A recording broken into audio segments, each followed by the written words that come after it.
అంటే కొంతమంది IAS IPS అధికారులు ఇద్దరూ కూడా కొంతమంది గత ప్రభుత్వంలో మరీ భుజాల మీద వేసుకుని ఆ ప్రభుత్వాన్ని వీళ్ళే నడిపినట్లుగా లేక వాళ్ళని రాంగ్ ట్రాక్లోకి తీసుకెళ్లే ప్రయత్నం చాలామంది కొన్ని చేశారు. వాళ్ళకి సంబంధించినటువంటి వాటిలో కొంతమందిని పక్కన పెట్టారు, కొంతమంది అనుకోని పరిస్థితుల్లో కొంతమంది పక్కకి వెళ్ళి ఉన్నారు.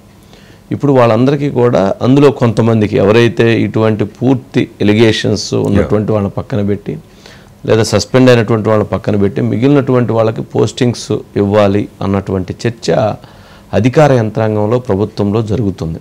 ఎందుకనంటే ఉన్నటువంటి ఐఏఎస్ ఐపీఎస్లే తక్కువ. ఉన్నటువంటి ఐఏఎస్ ఐపీఎస్లో ఇప్పుడు అనుకోకుండా ఇప్పుడు సీతారామన్ లాంటి వాళ్ళు ఉన్నారు. వీళ్ళు మామూలుగా వాళ్ళ పరిధిని దాటి వ్యవహరించారు. ఇలాంటి వ్యక్తులు ఆల్రెడీ వాళ్ళ మీద ఎట్లా వెళ్ళాలనేటువంటిది ప్రభుత్వ కార్యాచరణ ఉంది. సరే, సీతారామన్ లాంటి వాళ్ళని పక్కన పెట్టేస్తారు. సంజయ్ లాంటి వాళ్ళు చేసినటువంటి చర్యలు చూసాం, వాళ్ళ మీద కేసు రిజిస్టర్ అయింది, వాళ్ళ కరప్షన్ ఎలిగేషన్స్ వచ్చినాయి. ఇక విశాల్ గున్ని లాంటి వాళ్ళు లేకపోతే కాంతిరాన్ టాటా వంటి వాళ్ళు కేసులు ఫేస్ చేస్తున్నారు. వాళ్ళ కేసుల నుంచి ఇదైతే పోస్టింగ్స్ ఇచ్చే అవకాశం కనపడుతుంది. ఇక వీళ్ళతో పాటు శ్రీలక్ష్మిని ఇప్పట్లో తను సిఎస్ కావాల్సినటువంటి ఆమె సీనియారిటీలో మామూలుగా జగన్మోహన్ రెడ్డి గారి వీరభక్తురాలు లేకపోతే జగన్మోహన్ రెడ్డి గారి కంటే తనే ఎక్కువ బాధ్యత తీసుకొని మేదేసుకోవటం తర్వాత తన కెరీర్ ఎంతో నాశనం అయిపోయింది, తన జైలు జీవితం ఎన్నాళ్ళు గడిపింది అనేది చూసాం. అయినా కానీ మొన్న వచ్చినప్పుడు తను ఎప్పుడు కూడా తన ఆలోచనల విధానాల్లో ఎప్పుడు కూడా తన మార్పు రాలా, తను అట్లాగే వ్యవహరించింది. సరే, ఇక ఒక్కొక్కరు ఒక్కొక్క పద్ధతి ఉంటుంది. ఇక అట్లాగే మురళీధర్ రెడ్డి కావచ్చు, ముత్యాలరాజు కావచ్చు, మాధవీరాజు కావచ్చు, నీలకంఠారెడ్డి కావచ్చు, ఇట్లా కొంతమంది ఇంకా ఉన్నారు. వాళ్ళందరికి సంబంధించినటువంటి దాని మీద కూడా ఇంకా రివ్యూస్ జరుగుతున్నాయి. అంటే ఇక్కడ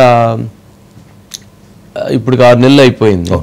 ఇక నెక్స్ట్ ఏంటి అనేటటువంటి దాని మీద కార్యాచరణ ఆలోచన జరుగుతుంది ప్రభుత్వంలో. ఇందులో అందరికి కాదు కానీ కొంతమంది ఐఏఎస్లు కొంతమంది ఐపీఎస్లకు మాత్రం పోస్టింగ్స్ లభించేటువంటి అవకాశం అయితే కనపడుతుంది. సురేష్ గారు, వంశీ గారు ఏమంటారండి? సురేష్ గారు, ఏంటి అప్డేట్స్ ఏమైనా ఉన్నాయా? అంటే ఇచ్చే అవకాశాలు ఉన్నాయా?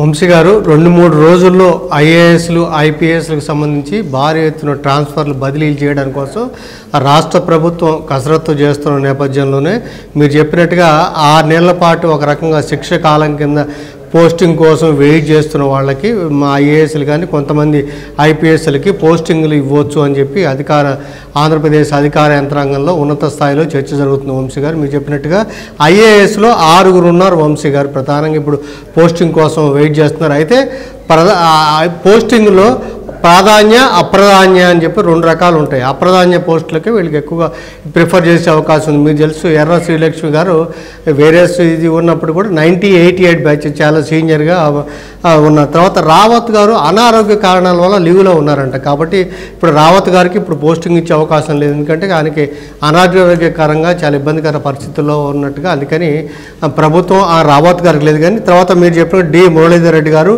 ముత్యాలరాజు రేవు గారు, ఆయనకి మీకు తెలుసు మొన్నటిదాకా కూడా జగన్ గారు సీఎంఓలో పనిచేశారు. కాబట్టి ఇప్పుడు ఆయనకి పోస్టింగ్ ఇచ్చే అవకాశం ఉందని. అదేవిధంగా కే మాధవీలత, డాక్టర్ కె నీలకంఠారెడ్డి. అయితే ఇందులో 3 రకాలుగా ఉన్నారు వంశీ గారు. ఈ ఐఏఎస్లు ఐపీఎస్లకు సంబంధించి 3 రకాలుగా ఉన్నారు. ఇప్పుడు వీళ్ళు వీళ్ళు ఐపీఎస్లో సస్పెన్షన్ అయిన వాళ్ళు ఉన్నారు. మీకు తెలుసు, కాదంబరి జత్వాని కేసులో సీతారామన్ గారు కానీ, కాంతిరాణ టాటా గారు కానీ, విశాల్ గున్ని వాళ్ళు ఉన్నారు. తర్వాత సంజయ్ గారు ఉన్నారు.